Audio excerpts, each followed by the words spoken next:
You know, what I want to go back to is something at the very beginning of the debate or discussion, which is that you said the status quo is just fine. And you basically said there is this third choice.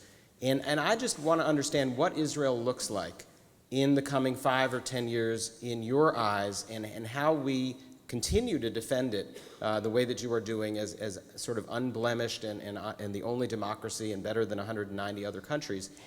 If we're going down a road in which more than half of the people that live in this geographic area do not have rights that are equal to the rights of the Jewish people in that geographic area, and so there isn't a full democracy, how do we justify that to ourselves and to our people after all the years of oppression, after all of the countries in which we didn't have rights, in which we were an oppressed minority? How do we justify that?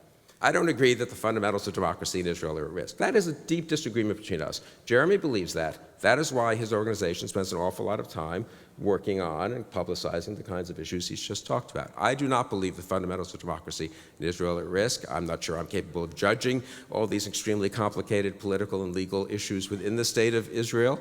And I believe that as Americans, what we can do is, of course, encourage Israel to do what we think is the right thing domestically, but above all, stand by Israel against existential threats and terror threats from abroad.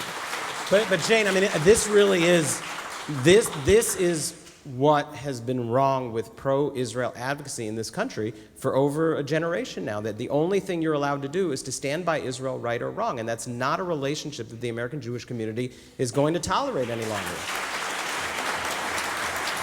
You know, this is Israel.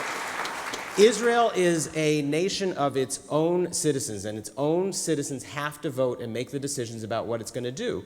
But every Israeli prime minister has said as well that Israel is the state of all the Jewish people. And it does represent us, and we do have a stake in what goes on there, and we are asked to participate, we are asked to lobby, we are asked to give money, we are asked to send our kids, and we have the right to speak out and to say the way in which that country behaves is deeply reflective of the character of the Jewish people and the principles and the values on which we were raised. And if the rule of law and if democratic principles are going to be put at risk, which they are, Bill, and you should go and look into these details, because you can't say, I'm not interested in the details, I'm just going to stand by Israel. That's not going to fly with the new generation in particular of young American Jews.